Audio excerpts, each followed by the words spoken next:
So, Toby Chappell, thanks very much for joining me on Hermitix podcast. Thanks so much for having me. I've been a long time listener for your podcast and really glad to be able to talk to you. Thank you. We are going to be discussing your recently released book, The Languages of Magic, Transform Reality Through Words, Magical Symbols, and Sigils. This was published by an imprint of Inner Tradition, so Destiny Books. Right. Yeah. Right. And this is a book. This is a rare book. This is a rare gem that kind of got sent to me here. That it's a book by yourself, which you're studying linguistics to become let's just say, yourself a linguist and a magician. And so, for anyone who's been in magic or into magic or occultism, you do get to this point where you're sort of like, well, hang on, I'm saying these things, whether it's from the Greek papyrus or even if it's from one of the more traditional scriptures that say that part of some ritual, these words are there and they seem to have a certain effect. And so your book is sort of this rare overlap and very thorough encyclopedic overlap of what happens when you investigate the reality or the overlap between basically linguistics and magic. I mean, what is happening here on a linguistic level? What is it for these symbols to be symbols? What is it for these signs to be signs? And, this is one of the few books probably in existence where you'll see the mixture of names like Pierce and Land and CCRU and whoever it might be in linguistics with the headless ritual, with magic. And so for anyone who's into both of those camps, you think, basically, how the hell did this happen? But before we jump into the book, tell us a little bit about yourself, what it is you do, and the origins of this book. So I spent a number of years in the tech industry, and finally left that around the end of last year to kind of pursue one of my long-standing obsessions, which is language communication. And to that end, I'm actually a full-time college student now at age 51, completing a degree in linguistics with a minor in philosophy. But I've been a long-term autodidact in these areas, philosophy of language, linguistics itself, and then seeing those connections with some of my other interests and other work. And as a long-term autodidact, one of the things that I always placed a great emphasis on was to work with, to know and to work with people in those fields to check my understanding, because that's the autodidact's curse, right? Is you get so far down a rabbit hole that you no longer actually know what you're talking about because you have something wrong in your understanding that now informs so many other things. And I've been very thankful to have in my life various scholars of different things that I do find interesting and that I can talk to about to check my understanding and see where my ideas fit into both what's established in those fields, but also what's kind of cutting edge in those fields. I began writing my first book, Infernal Geometry and the Left-Hand Path, came out in 2019. I began writing it around 2014 or so without really a plan with what I was going to do with it. I was just kind of like, oh, I might be able to make a book out of this, and started assembling stuff. And I had to learn how to write a book. I've written many like longer essays and things like that before, but writing a book is different, especially a nonfiction book. It has to hold together in certain ways. And you can assume when someone reads chapter 5 that maybe they've already read chapters 1 through 4, so you don't have to explain everything every time the way you do in an essay where it can be like a self-contained thing. Mm-hmm. And this current book, which just came out earlier this month, actually, today's May 1st, so it came out last month, was in some ways an outgrowth of my first. And the first book, for those who don't know, Infernal Geometry and the Left-Hand Path was about a particularly Lovecraftian take on magic that was born out of something from originally in the Church of Satan, written by Michael Aquino, called The Ceremony of the Nine Angles and The Call to Cthulhu. There was two rituals that were in Anton LaVey's book, The Satanic Rituals, but they're written by Aquino. And these pull together weird ideas like Pythagorean number mysticism and hints of magical rituals in Lovecraft, which you have to keep in mind. Lovecraft was very much a materialist, was not a magician, had a very great disdain for practicing magicians. In fact, he really hated Crowley, etc. But the seed was still there. There's something that you could pull together to make something interesting out of.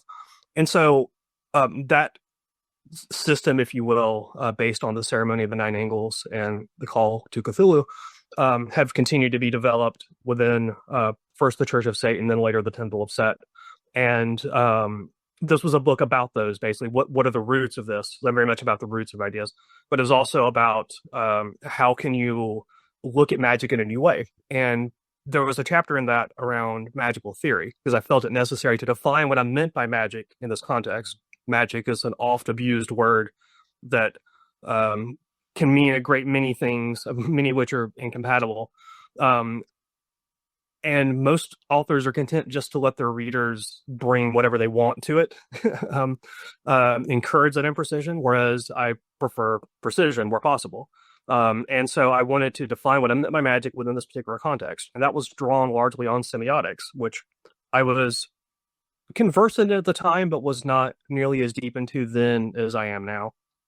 And the second book came out of that in a weird way, because as part of preparing the marketing for that book, they asked, well, what other books are you working on? And I didn't really have anything in mind, but a friend of mine advised me, it's like, no, don't leave that blank. You have to say something. So think about what you would do if you had the time, if you had the interest. And so I put in, one of the options I put in was an expansion of that chapter of magical theory to be a more thorough look at semiotics and magic.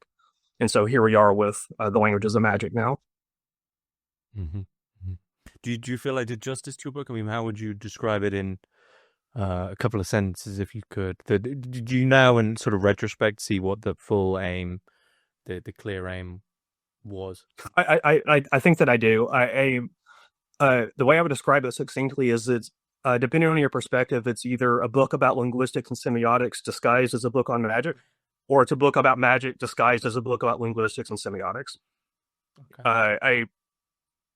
Many works on linguistics, which is a very stringent and exact science in many ways, and semiotics, which is a very advanced and deep philosophical toolkit.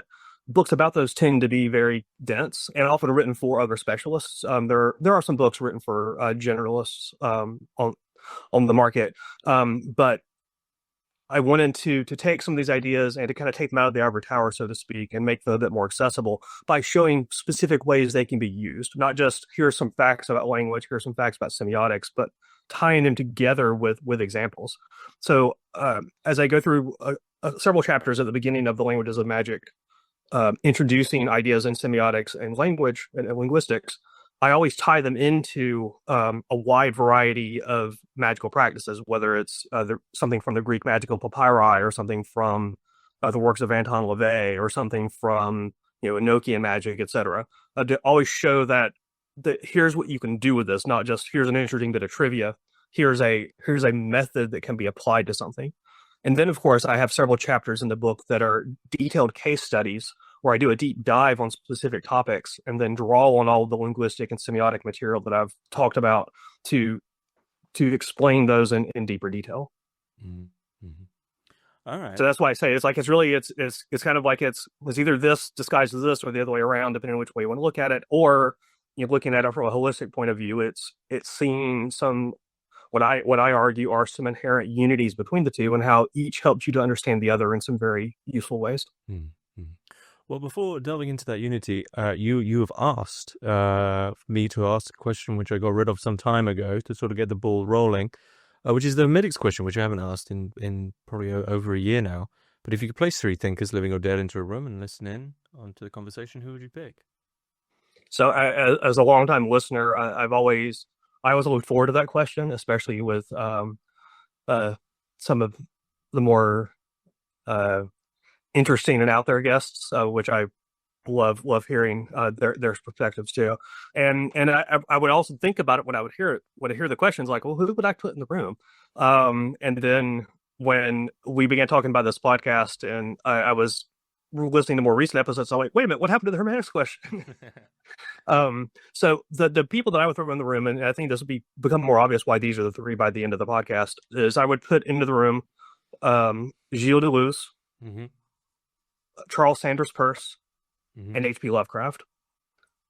And so Deleuze was aware of Peirce's work. He does cite them, and there's some definite influence of Peirce in Deleuze's cinema books, especially, and a little bit in Proust and Signs. Um, there are a couple of random mentions about Lovecraft, I think like in A Thousand Plateaus, maybe. Hmm. But he doesn't really talk about Lovecraft much. Peirce, on the other hand, was pretty much spent the last half of his life as a poverty-stricken recluse, frankly and unfortunately, who took advantage of that to write voluminous material. So he was probably not aware of. He died before Lovecraft would have been on the scene anyway.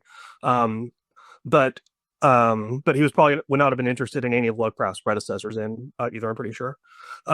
But the reason I would like to put them together is that I'm quite sure that Deleuze and Peirce would have quite a bit to talk about, and that um, Deleuze would open his eyes to quite a number of things about where directions that Peirce's work went in that I don't think Peirce would have anticipated. Um, I'm thinking specifically on things like um, we know Deleuze was very influenced by Bergson, for example, in process philosophy. Um, Process philosophy, especially under Whitehead, was also influenced not only by Bergson but by Peirce's work with pragmatism. So there's definitely some chain of ideas there that I think would be interesting for Peirce to understand later where things went, and also for Deleuze to get more insight on where things came from. Now, Lovecraft, kind of on the purpose, seems like the odd one, right? But I think Lovecraft was a very philosophical and scientifically minded person. He was well read in the sciences of his day. And even they pop up in his stories, like he was around with quantum mechanics and stories and things like this. Um, but he also had a very specific view of the nature of the universe, the nature of the two great you know I guess metaphysics and epistemology. He had a great deal to say about both of those without ever really talking about them as metaphysics and epistemology.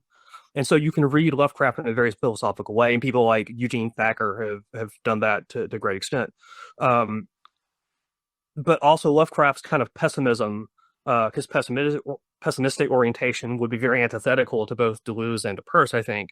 And so them trying to work out where in the middle do we find each other would be interesting. And I think it's always with Deleuze, it's always fun because he was so widely read and engaged with so many thinkers, is to throw someone else in the mix and see what he does with it. So I think it would be an interesting conversation to listen in on. Um, it's fun. Hypotheticals should always be fun. Well, I mean, there's a strange thread there of the reality of fictions as well, especially in relation to language.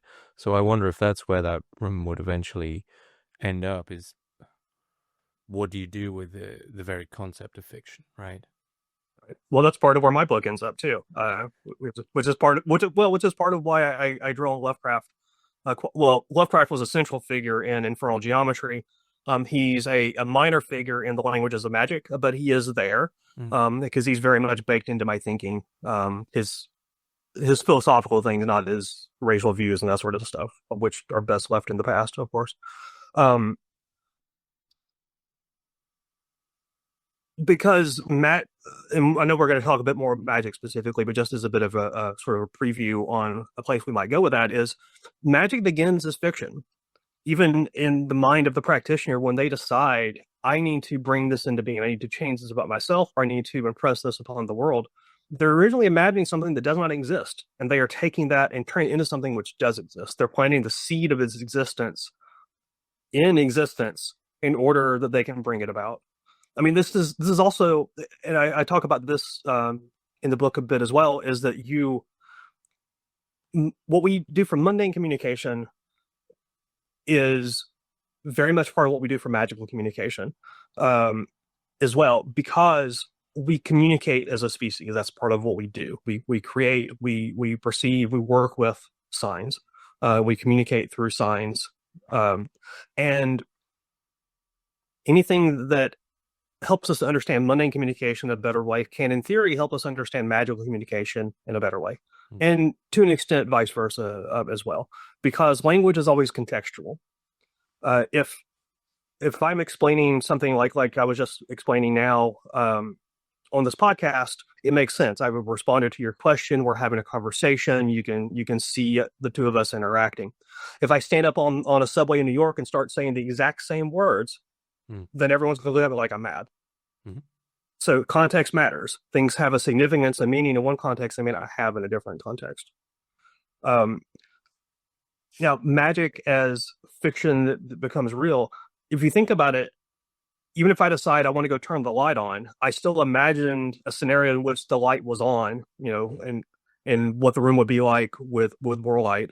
And then I imagined that in order to do this, I need to walk across the room and flip the switch, or to ask someone else to flip the switch. But we don't think about that normally. We don't think, well, what are the steps I need to go through to turn on the light? We just do it. And so there's so much about language that in communication, even communication within ourselves, well, such as that is automatic. We don't think about it because we have habitually chained those things together for our entire lives, and so we just know what to do. We have to think about, well, what do I need to get more light? No, you just walk over and do the switch, right? But if you tease it apart, and that's one of the things that semiotics helps to do, and this is part of the extreme value of Peirce's approach to semiotics, especially, is that semiotics helps you tease apart what's going on, what are the pieces that are connecting to help me get from here to here. Mm-hmm. Even if it's something we don't normally perceive a gap, we just have a desire to immediately do the mundane thing that brings all those pieces seems to be in that example seem to be collapsed into nothing. I mean, it's rare that we have that sort of explicit chain, if you will, of actual explicit reasoning. So that's a very strange, collapsing into a sort of emptiness. Mm-hmm. Right, and it's part of why we take on habits so readily. We're so mired in habits we don't even think about. Habits about the way that we move, habits about the way that we react to certain situations, because we stop thinking about them. We just let our kind of habit making capabilities kind of step in. But when you start to break those down, go, well, why did I do it that way? Why do I always, lift this arm first when I'm talking? I don't even know if I do that. I'm just an example. If you slow things down and break them down and see, well, this leads to this, leads to this, leads to this, you start to get a deeper understanding of it. And maybe that makes this something that changes. Maybe it doesn't. Maybe it's like, oh, I understand. Right. I'll keep doing the same thing. Other times you may go, oh, that's the part I need to change if I want to change this habit. And that's where it starts to connect with how we work with magic as well. What is, in my view, magic is based off of the way that we work with the symbols that are connected with the thing we want to create. And when you're deciding what needs to happen, both magically and non-magically, to bring that thing about, you have to look at what are the connections between the different parts of this process, between the different parts of why I need to do this, so that you can understand what the most effective places to make changes are, the most effective places to place your attention. And this is largely the same as mundane communication as well. Like, if you want to become a better public speaker, you would review recordings or video of yourself speaking. You would maybe slow it down. You would maybe line up different instances of recordings side by side and kind of see what's different, et cetera. It's part of how we refine what we're attempting to bring about in the world by the way that we both symbolize it within ourselves and to the world, and the way that we communicate about it. In that sense, it's those two currents that are working in your book. It almost seems as if they are becoming synonymous for you, or are synonymous for you. Is language pretty much? There isn't magic outside of language. Like they're almost one and the same in the sense of communicating something, of enacting. Communication is largely an enactment of change, of trying to transfer some message to say this is the thing you need to know. So maybe the question there is just what's the subtle difference that makes magic and not just mundane communication. Sure, yeah, and there has to be a difference to justify having two approaches to it. So I take it a bit more broadly than language. I do subscribe to the view of many semioticians that, and even some linguists, that linguistics is sort of a subdiscipline within semiotics. That was the way that Ferdinand de Saussure treated it. He was primarily a linguist, but he's also well known, of course, for his ideas of the signifier and the signified. This is his system of semiology, his working with signs. Um,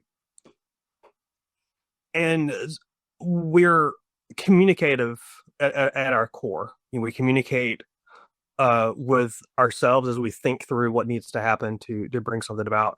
We communicate with each other, of course, and oftentimes even when we don't even have anything to say. That's one of the strange things about language is it's not just used for communication. It's not just used to fill the air, or it's used for social cohesion, which is a lot of times what filling the air is for. It's like, we're not talking about anything of substance, but we're gonna talk just to be connected, to make those connections between selves. What sets where I draw the line between semiotics or semiurgy, as I talk about the way to apply semiotics within the book. Semiurgy is a term from Jean Baudrillard. Some of it's about intent. It's also about cause and effect. If there's something that I can cause to happen simply through cause and effect, if I want to, pull a book off the shelf, I just have to reach behind there and grab it. I don't need to do a ritual to make sure that I grab the right book. That would be interesting, but ludicrous. If I'm going to try to change someone's mind about something, of course I could do that with force, but that's rarely, justified is really the best way to do it. More likely what I'm going to do is I'm going to attempt to reorient the symbols that they associate with that thing, so that they begin to associate with different symbols, perhaps the ones that I would prefer them to associate it with. And in this sense, symbols can be any kind of sign. It can be linguistic signs, words. It could be images, could be feelings. Because really, at its core, a sign is anything that refers to, invokes, or draws attention to something other than itself. So this could be a word, it could be a picture, it could be a footprint, which in fact are the three basic types of signs for Perse: the icon, the index, and the symbol. The icon being the image, the index being the footprint, points to something else as a causal connection, and the symbol meaning something that is that has conventionalized meaning.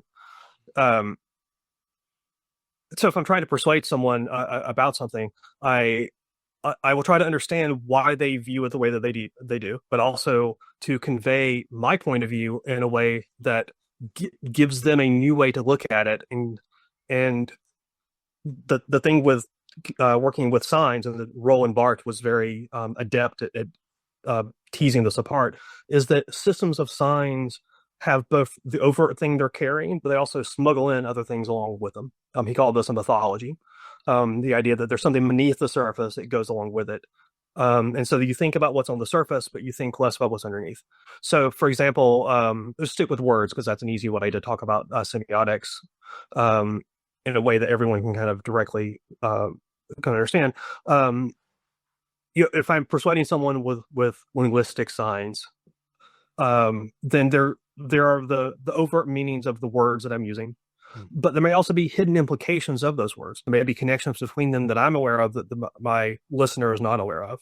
But if they begin to think in terms of the signs that I'm giving them, they will take on those other connections as well, because they are part of it. If you hear about people like radicalized by like YouTube videos, which of course we're not doing here, where they're presented with things that make sense to them on the surface and they resonate with, but then there's all this other ideology that's beneath it that's also kind of there, and then eventually when they start talking about the things that are on the surface, they're also now taking on the ideas that are underneath the surface as well. Those ideas are smuggled in along with the other surface signs. And where that becomes magic, I think, is largely a sense of intent. The magic for me is working through something that is non-causal, um, you know, not just reaching behind and grabbing a book off the shelf, um, but is also about intent. That I'm offering a set of symbols that mean something and that bring something that I want to see happen, or I want to see exist within the world, and creating essentially creating a new reality that I'm attempting to have others adopt as well. Mm. Now, of course, that begins with the self. As my friend Don Webb likes to say, the secret of magic is to transform the magician. And in fact, for me, magic is largely about something that you do to yourself, and then that then changes you in certain ways that give you certain power within the world, certain influence, a certain stake within the world. So you're sort of almost. I mean, who is it you're communicating there with in terms of yourself? Because there's a plane that's just started. Can you hear that? No, I think Zoom is helpfully Okay, good. taking it out. Plane zooming around. It's not Sure. too bad. So in this sense of, you gave the idea of a YouTube video radicalizing people with these two levels, dare I say the above and the below, but the surface level and the deeper mythology that is being smuggled in the sense that one is performing some magic for their self. I mean, let's take one of the rituals that you go in depth with the headless ritual, the headless rite. There's two. You have the words, you have the rite, you have there's probably about 2 or 3 kind of main versions of that now floating around that people could use if they so wished. In terms of doing that ritual unto yourself, you have these words, you have the surface, but who is it or what is it that you're speaking to where you're knowingly smuggling in the mythology? Is that the unconscious? What is it that's receiving that hidden language, we could say, that is kind of the real language of magic, if you see what I mean? Right. No, and that's actually a great example to use to talk about that.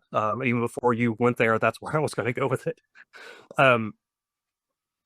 So maybe very briefly about the Greek magical papyri, for any listeners who may not be familiar. So what are you normally refer to as the Greek magical papyri are a collection of papyruses from the Mediterranean world in late antiquity. So we're talking roughly 200 to 600 of the Common Era. Definitions vary in exactly where you draw that. And these are not a single coherent corpus of text. They're all sort of individual papyrus manuscripts that were collected and surfaced through the antiquities trade in the late 19th century.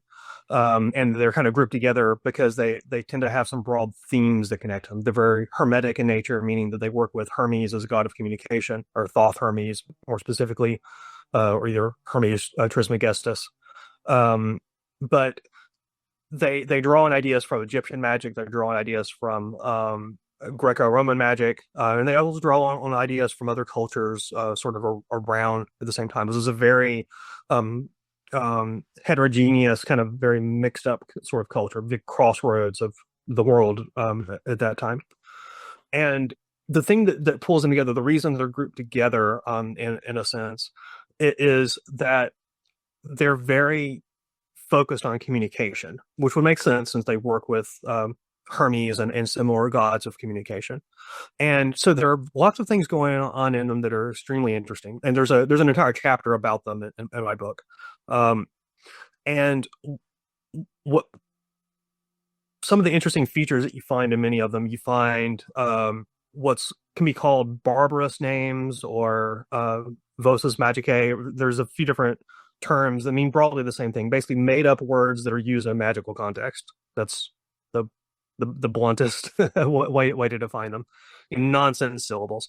Like we think of abracadabra, all right, today is a similar sort of thing. It doesn't have an inherent meaning. It's taken on a meaning by the way that it's used, but it has, I know people argue to the contrary, but it has probably no definable roots. It's the letters connected in a certain way because it rolls off the tongue, and that's why it's used. So you see a lot of these words in the Greek magic papyri. You also see things like that you would for example, in the headless ritual, that you would write certain words, which most of them are sort of these unknown, probably concocted, if not, you know, bastardized words from other languages. You would write them on a strip of paper, you wrap it around your head as part of the doing the invocation.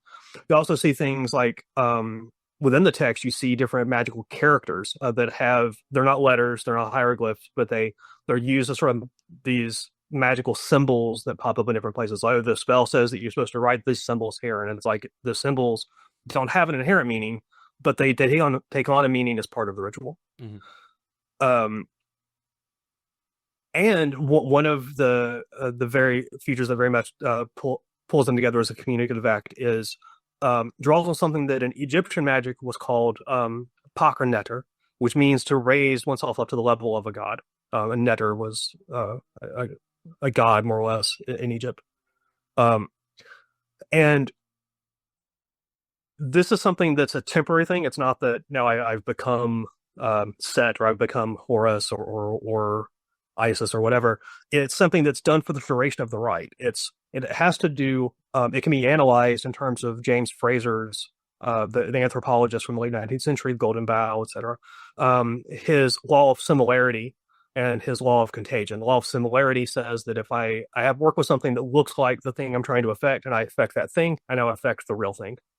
The stereotypical example is like the so-called voodoo doll, right? A poke, it depends, and it hurts the person in the same place. The law of contagion means that once I've touched something, what something has been touched, it retains the essence of the thing that touched it.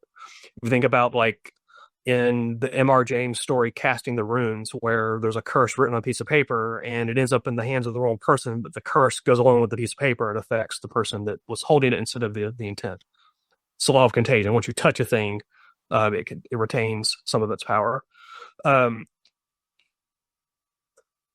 So this idea of pakr neter, of raising oneself up to the level of a god, it's during the performance of this ritual that I'm claiming some of the powers of this god. I invoke the god. I say that, let's see how it applies, even like at a further example. If I'm working with runes and I may work with a runic formula, there's a common well-attested formula called the Ek Eralos formula, which means, like, I am the rune master. I'm the one who wields the runes. And so by doing that, I'm claiming kinship with Odin as part of doing that. And so I'm claiming to have some of Odin's powers, the power to cast the runes, as Odin famously did. This is the same sort of thing with in the Greek magical papyri, where they are invoking gods that they may have seen to have a real existence. But what about these unknown gods, the gods that we don't have? The name is nonsense. The name doesn't actually go with any god that is known. They're just names that are placeholders for gods. Part of what I contend in the book, and there is some scholarly support for this as well, is that what the magicians were doing is they were evoking some aspect of themselves and making it divine as a result of this, making it potent as a magical being as a result of this ritual. This is not just the headless one. This is a general technique found in the Greek magical papyri. The idea that the magician is evoking something of themselves by invoking this god, and then they are sort of connecting the two, and now the abilities of that god are now shared by the magician. The magician can now enact them as a result of the way that he works with these ideas. Now, in the context of the headless ritual specifically, this is probably a couple of different rituals that have been stitched together, because it starts off as this invocation. I invoke the headless one, that you created the night and the day, and so forth. And then it suddenly switches to almost like an exorcism, that, oh, now I'm casting these things out of me. What may have been the case was that the scribe that put these together, because what these were, the Greek magical papyri, they were basically people trading. It's like, oh, I have a ritual that does this thing. They were trading it with fellow magicians, and they were, oh, make a copy of yours, make a copy of mine. It was like a network of sharing these things. much like you see in early modern Iceland with the so-called the Godra book and similar ideas, the books of sign magic. They were passed around and copied, etc. And what may have been going on with the headless ritual, is a scribe noticed, hey, wait a minute, if I put these two together, I can do this effect. I can invoke these powers that I need. Now I can use them to purge this aspect of me that I no longer want to be affecting myself. And now this creates a space in the third part of the ritual, this space for putting this new magical potency out into the world. So in a sense, it is sort of an exorcism, but it's an exorcism that's intended to fill the magician with something else after, will fill them with this new power to connect with this eternal creator God, because he talks about it, created the night and the day, created heaven and the earth, men and women, etc. So this is a common formula you see in the Greek magical papyri, of evoking gods that are both creator gods, but also have bearing on eternity. They're pulling from all that could be, and they're creating something new in the middle. You see the same thing in the Thunder Perfect Mind in the Nag Hammadi library, which is also discussed a bit in the book here. Now, the magical communication part here is there's a lot to unpack here, of course. So of course you have the magic of writing. Keep in mind, even though we consider the ancient Greek world to be highly literate by the standards of the day, the literacy rate probably never exceeded maybe 15% or so. We're so jaded by literacy now because it's such a nearly universal skill, at least in the Western world, that we don't think about how weird this is, that we take these strange symbols scratched onto processed paper pulp, tree pulp, and hallucinate that we're reading something as a result, right? But this would have been much more present at mind to a magician of that day. So you have they're writing, they're communicating, they're writing something into the existence. They're taking an idea and they're giving it a physical presence in the world on the piece of paper. Now they're pulling it around themselves. This is the law of contagion. Now I'm taking the magic in these words, and now I'm touching them. I'm taking on their magic again. They came out of me when I wrote it down. I'm taking them back in a transformed form. You have the Pachernetter part of the raising up to the level of this God. I'm invoking this God, and I'm evoking part of myself that now connect with this, that are in communication. I connect. Communication has to happen between relative equals. If I'm communicating with you, you have to have enough of an understanding of the English language to understand the words that I'm saying.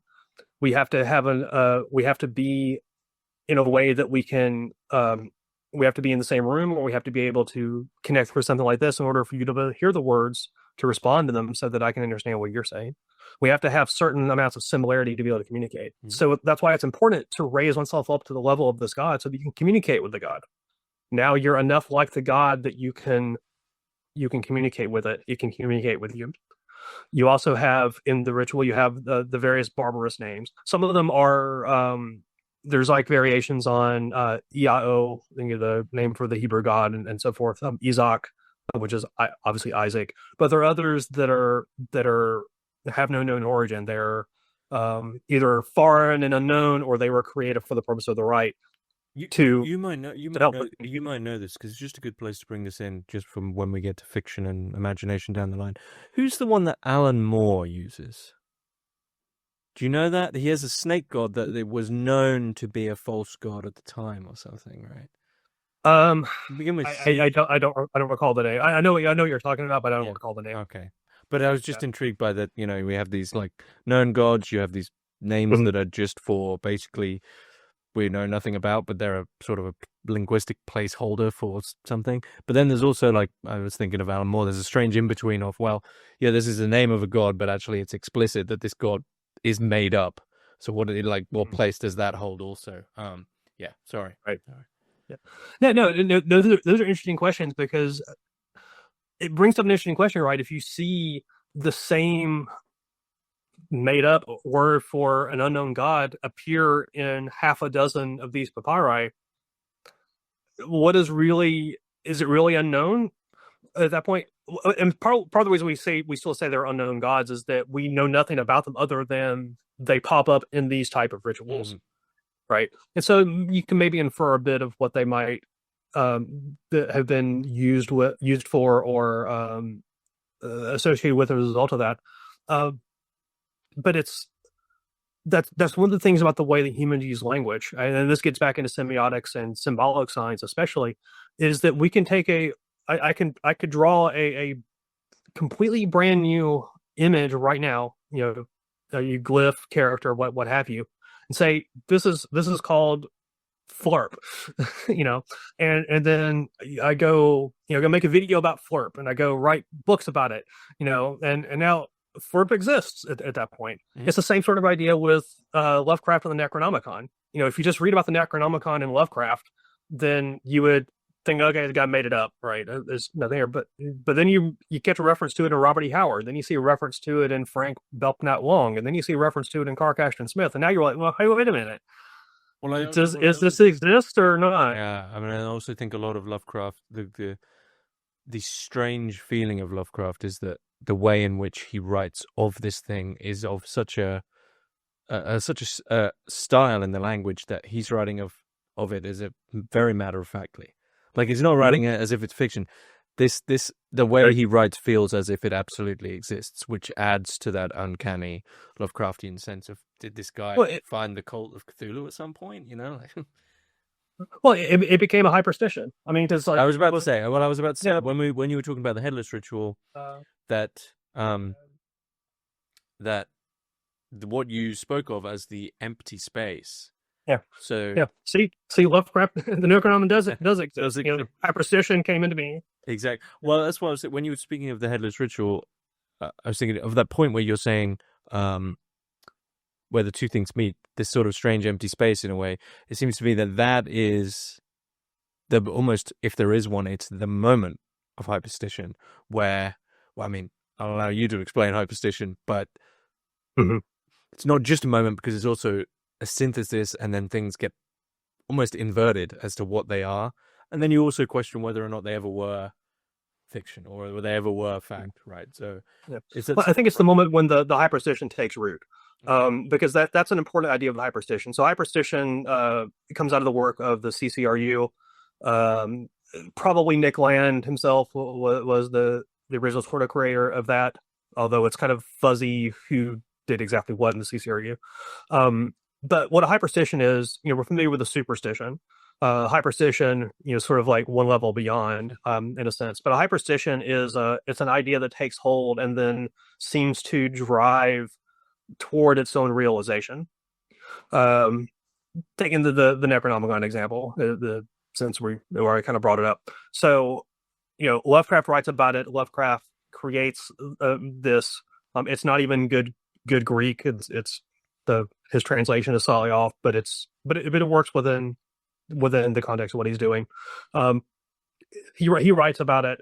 He eventually has friends of his also start to write about it, because he corresponded widely. There were something like 7 volumes of his letters, and these are just the ones that still exist. It's like the guy did nothing but write fiction and write letters, as far as I can tell. And then eventually he collaborates with a couple of others, and they write a fake, well, a purported, let's say, history of the Necronomicon, which ties it into real figures. And now it starts to seem a little more real. As he mentions John Dee, he mentions, even though he repurposes Ole Vurum, who was a Danish scholar, he changes the dates and some other stuff. Like he's referencing real people and real events alongside fictional events with it. So it's kind of this fictionalized biography of or history of the Necronomicon. And so people began to wonder, is this a real thing that these people know about that mainstream library science has not accepted yet, right? And then you have strange things like in the 70s, because Harvard University, the library at Harvard, was one of the places that was supposed to have a copy according to this fake history. At some point in the 70s, someone wrote and put in a card catalog card for it. Back when you could do such things, you couldn't do it as easily now. So you can actually look it up. It's like, oh, it says this is the shelf that it's supposed to be at, right? And then you have by the 70s, you have the Simon Necronomicon. You also have I mentioned before the Lovecraftian rituals and the satanic rituals that start to write about that presents them as if they were real magical rituals that Lovecraft knew but suppressed or that were not meant to be known by the wider world. And then you have in the 70s, you have like the Simon Necronomicon. Now you have other Necronomicons. I have probably three different Necronomicons on my shelf, and I mean, some people even called this my first book. Called this like, oh, this is now the real Necronomicon, right? Um, but what the Hypersstition is the ideas took hold, and then without people necessarily, because people didn't initially just like, oh, let me go write one now in the 1930s. This is 40 years later before the Simon Necronomicon comes out. So it wasn't like the next step immediately happened of, oh, let's just go write one. These intervening things happened that all were leading toward now there's a real version or real exemplar of this thing. And the reason it persisted and the reason it eventually become a real thing is that it evoked something in the people that read about it. It's like, what if this really existed? And you see different parts of it start to happen of well, what if you took some of what Lovecraft wrote about that he was dismissive about? Whenever you see accounts of ceremonies and the like in Lovecraft, they're told from the perspective of an ignorant, usually scientifically minded onlooker who doesn't understand what they're seeing, and they're dismissed. It's like these are something that primitive people do, or I didn't want to go there, but Lovecraft's kind of racial theories come into play. There, basically, these are not things that the modern world does. That's where they go, right? And so that kind of chips away, and now it's like, wait a minute, now there are versions of this that we could do in the modern world, and then eventually it leads up to, and now we have these actual Necronomicons. There's just one example. There are many other examples of Hyperstition things that come about. Space travel is like a common example, right? Because it's an easy one to look at. It's like if you think about the things that had to align for us to be able to send vehicles into space, right? You have all the economic changes, you have scientific advances, of course, you have political changes. Think about like what the space race would have been in the 60s without the U.S. trying to one up Russia, right? Yeah.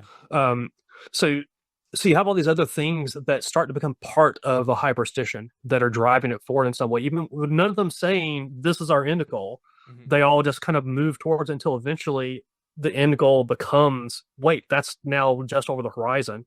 At that point, you can decide, okay, now we need to do these specific things to get just to that. But until it took on enough of an air of plausibility, it's just like it's a fantasy. That's why I describe them as they're fictional up to the moment that they're not. Same thing. And they also require Necronomicon, space travel, same thing. Right? Well, space travel is a great example, right? Because I also think it brings in the question of the limitations of that. Because space travel is something that, whether or not it's the empirical U.S. Economy that was behind it, which was very much at a certain point there was something sort of before that was behind it, which was, let's say, the energy or power of a mass of science fiction, right? This thing very much becoming real in the collective conscious of imagery, tales, ideas of that becoming a sort of force to propel that as a reality. And it seems that the limits, you spoke of magic as intention. Is it such that the limits of intention alongside the language that's in used is equally that there has to be sort of a relative force behind it. Otherwise, maybe you end up with a fiction, but it's like just not as good. It's very boring. I mean, maybe we didn't have enough impetus for the space race. We only went once, right? So there wasn't really enough. Mm-hmm. Yeah. So it's a question there, I guess. Where's the limit? Because it's not that any fiction could become reality, right? Right. Well, I think that for something to be a Hyperstition, it has to be plausible in some way, even if not likely. Um, because long before we were anywhere close to having rocket technology, the idea of sending some sort of a vehicle to the moon, for example, what was um had popped up in various places. It was not something that only um entered into our awareness of possibility when we had airplanes, for example. Um, and so that plausibility is there because I mean because you could imagine super far-fetched things that maybe they could come about in some way if a million things lined up, but they're not likely enough to even think about as possibilities. That there's like, oh, there's just fantasies, right? Um,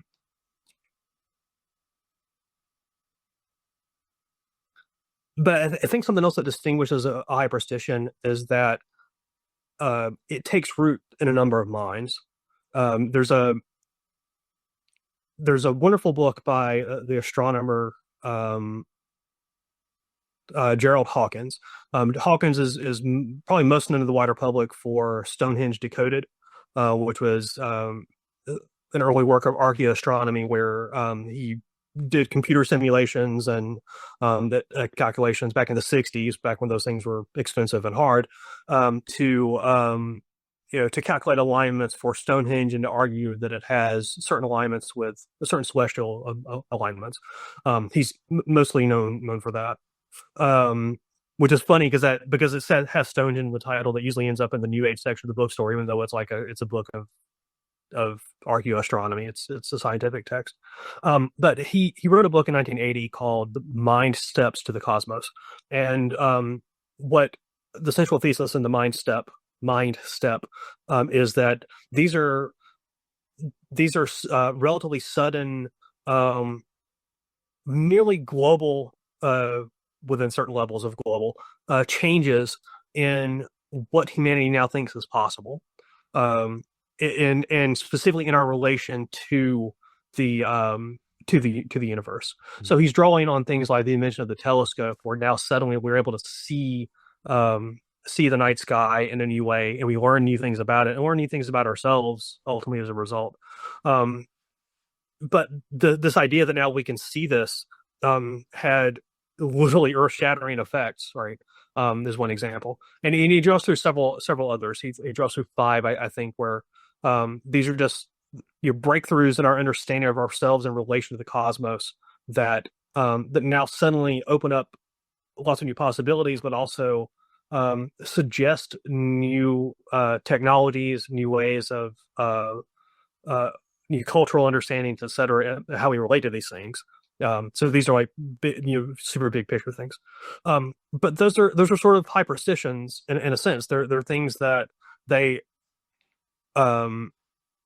open up possibilities that weren't there before. Things that seemed too far-fetched to even dream about, perhaps, are now suddenly theoretically within the realm of possibility.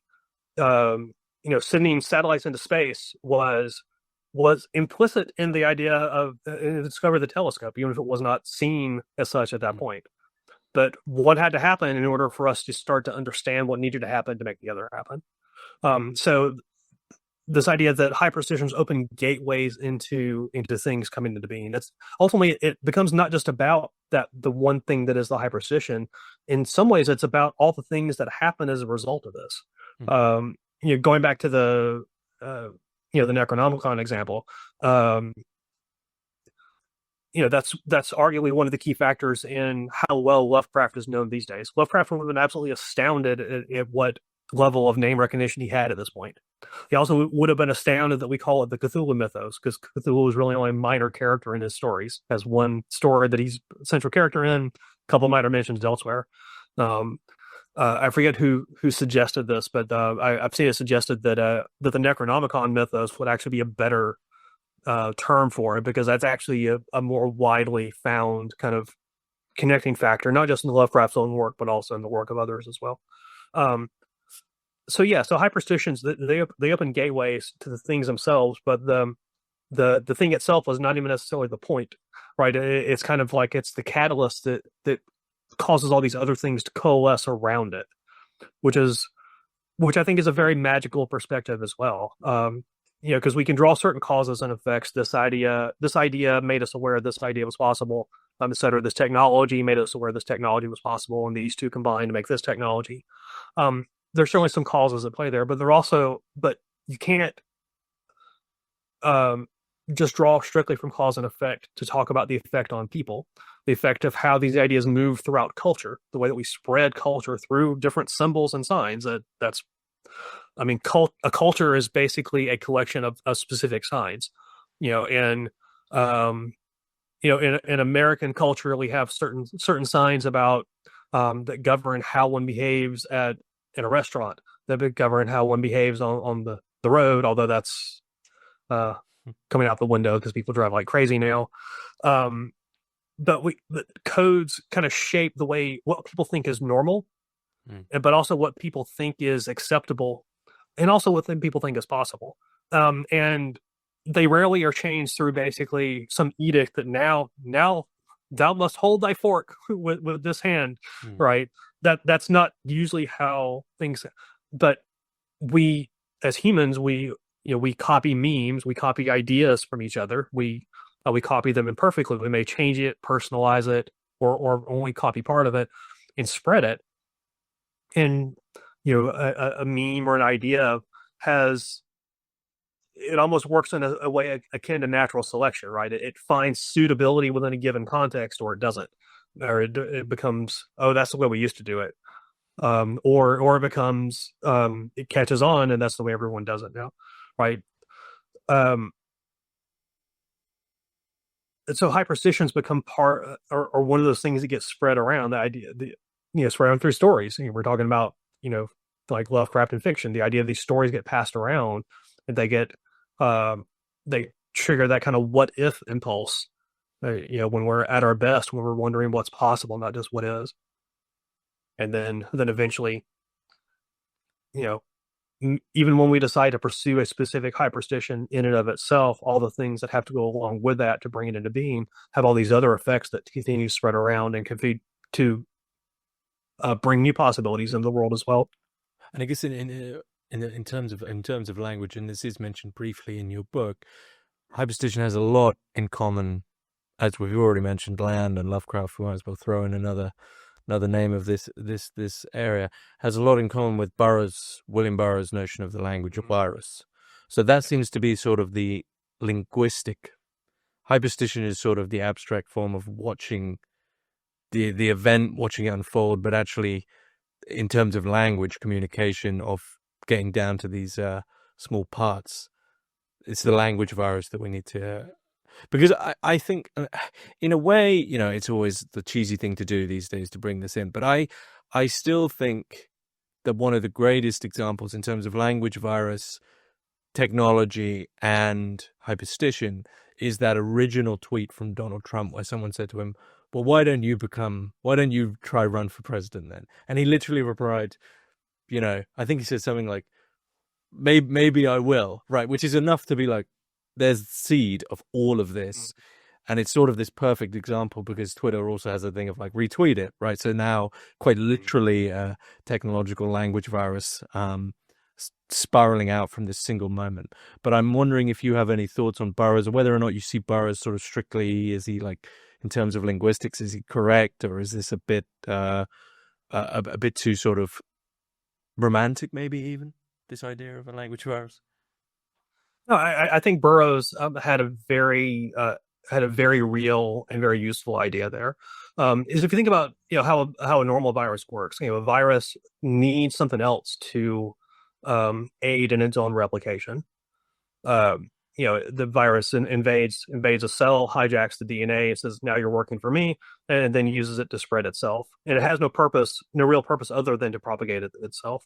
We were mentioning kind of purposes of language earlier, because we use language to communicate, obviously. And that is a huge part of it.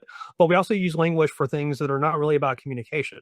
Like just the example of kind of sitting around shooting the breeze, like not saying anything with any real purpose other than just to communicate. We almost like language kind of uses us to spread itself around in that sense. You know, there's an idea from Chomsky, the famous linguist and anarchist, that the language was originally not for communication. It was originally for something else, and I don't recall if he says exactly what he thinks it was for originally, but that it got hijacked for communication. Now, Burroughs would turn that inside out and say, well, okay, yeah, basically language is really there not for communication, but we didn't hijack communication, language for communication. Language hijacked us to spread itself. That I think that's where the crucial difference is there. Because if you think about what you can spread through words, you can spread, factual information like it's raining outside or whatever, but you can also spread things that are untrue. Like Chomsky's colorless green idea, sleep furiously, right? It is syntactically correct. It holds together as an English sentence, but it has no referent within the world. It doesn't correspond to any real thing, and it also is contradictory. Colorless and green. How could something be both? Mm-hmm. I mean, they could in Lovecraft, for example, just because he would play with words like that. But language spreads in ways that are independent of what the content that it's carrying are. If you think about ways in the way we use language changes all the time. People get bent out of shape sometimes about, oh, that's not how you use that word. It's like, that's how language changes. Mm-hmm. It's a natural thing.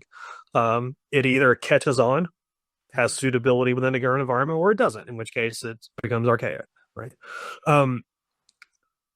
And so there are parts of the way language works through us, in a sense, that have nothing to do with what we're communicating. And if you think about it too, language can be used to communicate. I can use the same words to communicate different things, depending on the order that I put them in, depending on the way that I use the words, depending on whether I have a smirk on my face when I say it, right? Mm-hmm. So what Burroughs is highlighting, in a sense, is this idea that there is no inherent connection between the word that we use and the concept we use that word for.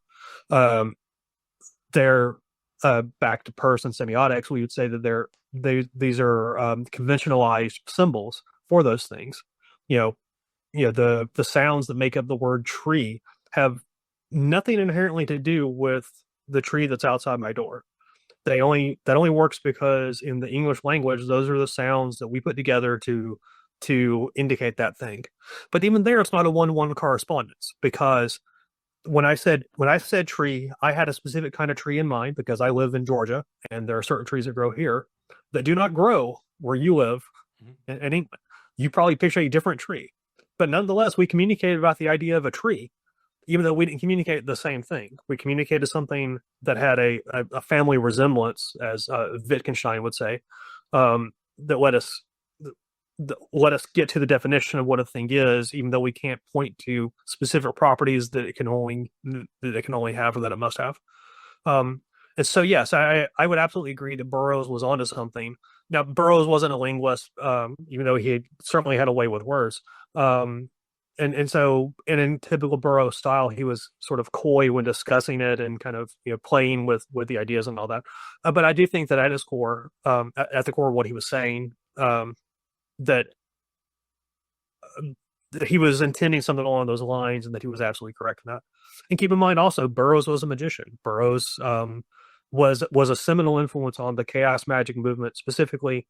And then was later embraced by them, and later embraced them as well. He later joined the IoT, the Initiates of Thanateros, which is had been for a long time the main, or still is actually, the sort of the main organization associated with chaos magic.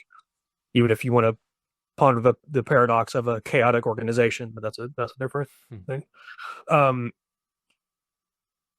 And so Burroughs would have approached it, I think, as both writer and magician, because that's part of who he was. And I think he saw that connection, the way that language spreads through us in these weird ways that don't always make any sense for what we normally think of for language. Because if you stop a person on the street and ask them what's language for, they're going to communicate, right? And that certainly is true, but that doesn't necessarily mean that that's the only thing language can do, nor does it mean that that was the only purpose language has ever had in the way that we work with it, in the way that it works through us. Hmm. Just over an hour. Is there anything key you want to make sure we bring in about your book? Or I know you've done a few other chats on other podcasts. So is there anything you haven't had a chance to bring in that you want to? Hmm. So a couple of things I'll kind of mention as parting parts. One, um,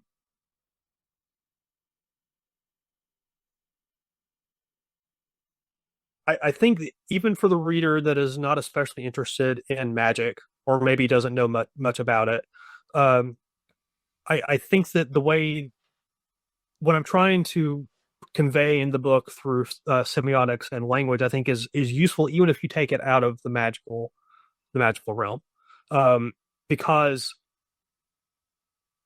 anything that helps you to communicate your ideas more clearly, to understand how communication works. And I talk about different theories of communication, and I talk about different theories of magic that have been explored by different people over the years. But I think anything that you do to understand communication in a better way is going to have benefit. Um, the way that we communicate our ideas, whether or not you subscribe to magical thinking as a useful thing to use alongside scientific thinking, which I very much um, uh, work with and am strongly supportive of as well. I just see them as they they have places where they overlap. They have places where they don't overlap.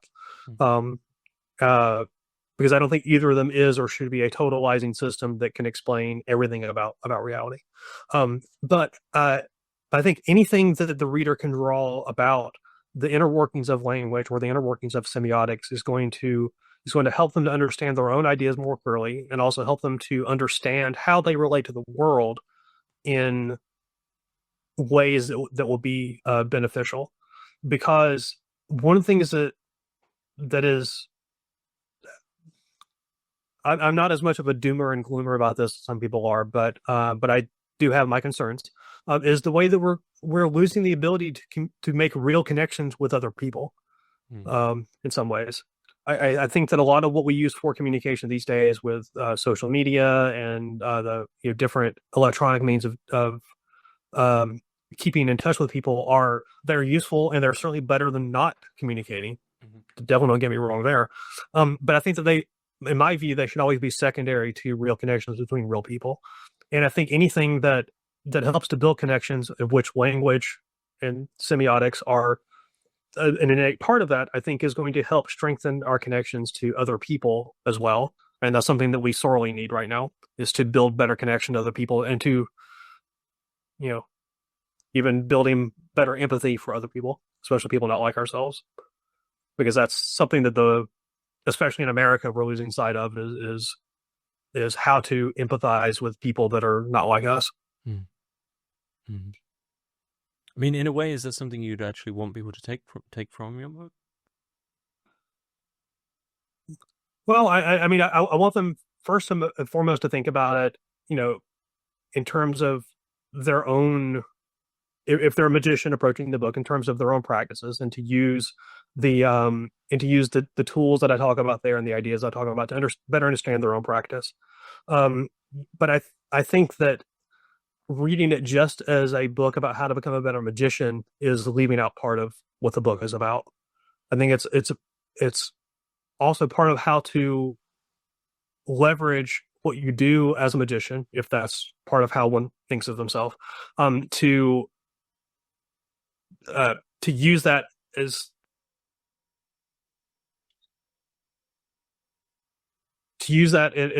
as just one part of the way they connect to the world around them. Hmm. Hmm. and it goes back to my sort of joke at the beginning about it's either a language about semiotics and language disguised as a book about magic, or it's a book about magic disguised as a book about semiotics and language. Yeah, I think both of those. I think for me, those are so tied together. Yeah.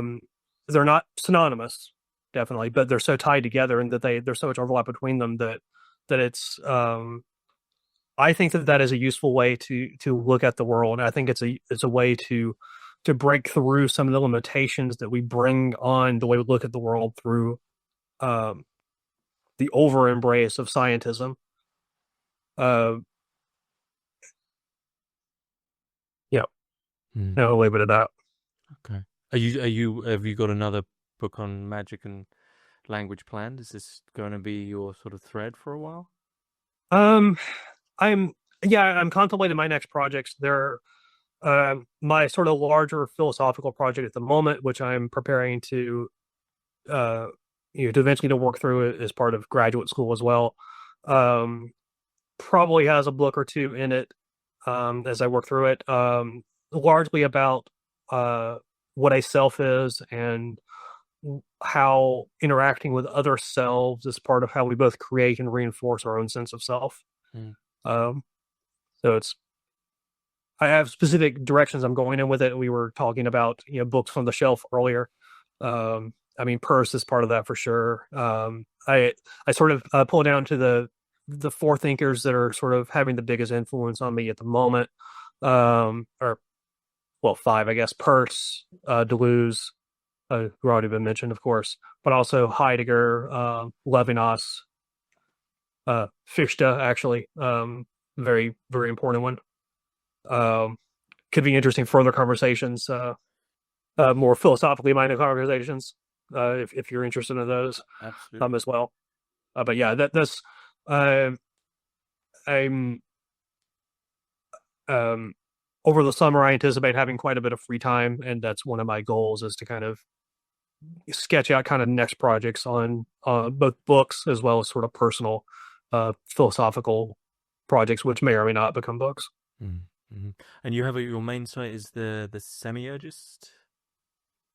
Yes. Yes, Semiurgist.com is the main one. Is where I sort of keep a blog of sorts, and it also has content information for me if people want to reach out.